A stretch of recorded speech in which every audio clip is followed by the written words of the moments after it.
अदब सराय, सफात से समात तक। आज हम जेम्स क्लियर की लिखी गई किताब एटॉमिक हैबिट्स पर बात करेंगे। ये किताब दुनिया की बेस्ट हैबिट बिल्डिंग बुक्स में से एक है।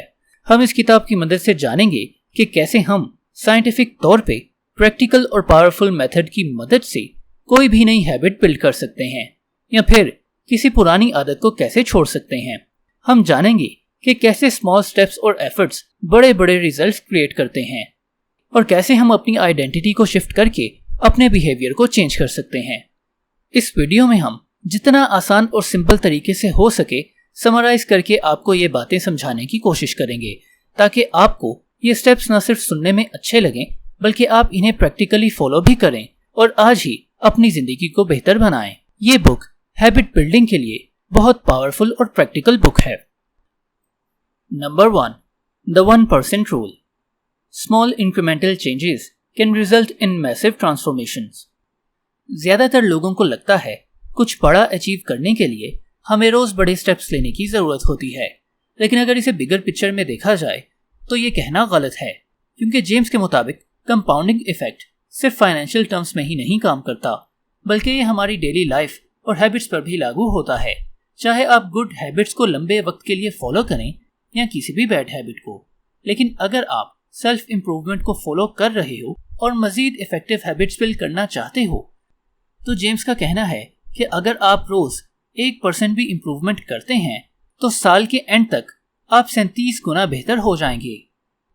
तो आपको ओवरनाइट रिजल्ट्स को भूल के रोज छोटे स्टेप्स और उनकी कंसिस्टेंसी पर फोकस करना है, क्योंकि पॉजिटिव रिजल्ट्स आपकी रोजाना की गई छोटी छोटी इंप्रूवमेंट्स का ही प्रोडक्ट होते हैं। आपकी तरक्की छोटी छोटी सेल्फ इंप्रूवमेंट्स का कंपाउंड इफेक्ट ही होती है। ये सच है कि अगर हम डेली बेसिस पर गौर करें तो हमारी हैबिट्स का इम्पैक्ट हमें ना के बराबर दिखाई देता है, जबकि यही हैबिट्स कुछ हफ्तों या सालों में अपना इम्पैक्ट दिखाती हैं और तब रिजल्ट्स बहुत ज्यादा बड़े और विजिबल होते हैं, कभी कभार तो हमारी उम्मीद से भी ज्यादा। Number 2, the प्लेटू of latent potential, forget about the instant results. आज के इस इंस्टेंट ग्रेटिफिकेशन वाली दुनिया में हमारे लिए अपनी हैबिट्स को लॉन्ग टर्म के लिए फॉलो करना मुश्किल हो गया है, क्योंकि instant product delivery, instant information, instant content और कुछ ही क्लिक्स में इंस्टेंटली सब कुछ पा लेने की वजह से हमारा दिमाग इंस्टेंट ग्रेटिफिकेशन और इंस्टेंट रिजल्ट्स के लिए वायर्ड हो चुका है। लेकिन अगर हम डिलेड ग्रेटिफिकेशन जैसी सोच और आदत को अपना लेते हैं तो जेम्स के प्लेटू ऑफ लेटेंट पोटेंशियल को समझ सकते हैं। हमें तरक्की का रास्ता हमेशा बहुत ही सीधा या लीनियर लगता है, जबकि असल में ये रास्ता लंबा, टेढ़ा और उम्मीद से बिल्कुल अलग होता है। हमारी हैबिट्स तब तक कोई भी विजिबल रिजल्ट शो नहीं करती जब तक हम एक थ्रेशहोल्ड को ब्रेक ना कर लें, और इसके लिए काफी वक्त दरकार है। इस लंबे टाइम पीरियड में हम काफी डिमोटिवेट हो जाते हैं, इसलिए हम अपने एम या हैबिट को बीच में ही छोड़ देते हैं। तो अगर हमें सच में किसी हैबिट को फॉलो करना है तो हमें इस राह में आने वाली नाकामियों को पहले से ही ज़हन में रखना होगा, यानी आपको पहले ही से डिसअपॉइंटमेंट्स और फेलियर्स के लिए तैयार रहना है, और आपको तब तक नहीं रुकना जब तक आप लेटेंट प्लेटो के पोटेंशियल को क्रॉस नहीं कर लेते। Number 3, the cycle of habits, how to build habits. James habit cycle को 4 स्टेप्स में डिवाइड करके समझाते हैं। Cue, craving, response and reward. Cue हमारे ब्रेन को किसी भी एक्शन के लिए ट्रिगर करता है।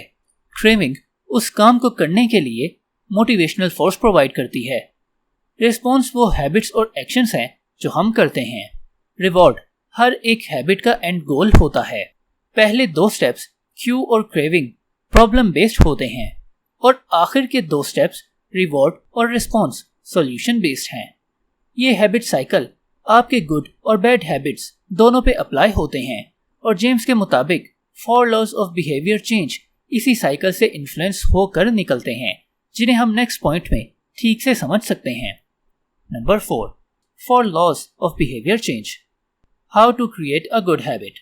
First law, make it obvious, ये क्यू पहले पे अप्लाई होता है। Second law, make it attractive, ये क्रेविंग पे अप्लाई होता है। Third law, make it easy, ये रिस्पॉन्स पे अप्लाई होता है। Fourth law, make it satisfying, ये रिवॉर्ड पर अप्लाई होता है। एग्जाम्पल, फर्ज करें कि आपको किताब पढ़ने की हैबिट डेवलप करनी है, तो आप मॉर्निंग में अपने बेड के पास एक बुक क्यू रख सकते हैं, जिससे ये ऑब्वियस हो जाएगा कि जब आप रात को बेड पे सोने जाएंगे तो आपको बुक लाजमी दिखाई देगी और अपने आरामदेह ब्लैंकेट में लेटे लेटे किताब पढ़ना आपके लिए अट्रैक्टिव होगा। ऐसा करना शेल्फ पे जाकर बुक निकालने से ज्यादा आसान होगा। ये ईज यानी रिस्पॉन्स है। इसी तरह रोज एक चैप्टर खत्म करने से आपको सेटिस्फेक्शन भी मिलेगी। और अगर आपको कोई हैबिट ब्रेक करनी है तो आपको बस इन लॉज को उल्टा करना है। फॉर एग्जाम्पल, अगर आपको सिगरेट छोड़ना है तो फर्स्टली आपको उसे इनविजिबल कर देना है, यानी नो क्यू। आपको उसे खरीदना ही नहीं है और ना ही उसे अपनी पॉकेट या बैग में रखना है। सेकंड, आपको उसे अनअट्रैक्टिव बनाना है, यानी आप जिम ज्वाइन कर सकते हैं ताकि फिटनेस कॉन्शियस होने के साथ साथ आपको हेल्दी डाइट अट्रैक्टिव लगे। थर्ड, आपको उसे डिफिकल्ट बनाना है। आपको अपने स्मोकर फ्रेंड के साथ घूमना भी नहीं है। आपको वो रास्ता भी तब्दील कर लेना है जिस पर से गुजरते हुए आप सिगरेट खरीदा करते थे। आप सब लोगों को बताएं कि अगर वो कभी आपको सिगरेट पीता हुआ देखें तो आपको लूजर बोलें। और फोर्थ है कि आपको उसे अनसेटिस्फाइंग बना देना है। अगर आप जिम जाओगे और एक हेल्दी लाइफस्टाइल फॉलो करोगे तो आपको सेटिस्फैक्शन जिम और हेल्दी डाइट में ही मिलेगी, क्योंकि इस तरह आपका डोपामिन रिलीज होगा और आपको सिगरेट अनसेटिस्फाइंग लगेगा। ये मिसाल सिर्फ आपको समझाने के लिए थी। आप अपनी जरूरत के मुताबिक अपनी किसी भी आदत को बदल सकते हैं। Number 5, focus on systems.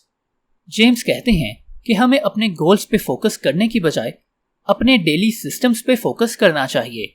यानी अगर हमारा हर दिन प्रोडक्टिव और डिसिप्लिन है तो हम लॉन्ग टर्म में जो चाहें हासिल कर सकते हैं और उनकी बात से हम भी इत्तेफाक करते हैं। देखें, गोल्स तो विनर्स और लूजर्स दोनों ही सेट करते हैं, लेकिन अचीव सिर्फ वही कर पाता है जो इस सिस्टम से वाकिफ हो। तो गोल्स पे नहीं बल्कि अपनी डेली रूटीन और सिस्टम्स पे फोकस करें। एग्जाम्पल, हर स्पोर्ट्स का गोल अच्छे स्कोर्स करना होता है, लेकिन अगर आपका ध्यान पूरा वक्त सिर्फ और सिर्फ स्कोर बोर्ड पर होगा तो आपका फोकस खेलने पे नहीं बल्कि कुछ फिगर्स पर होगा और आप खेलने के प्रोसेस को एंजॉय नहीं कर पाएंगे।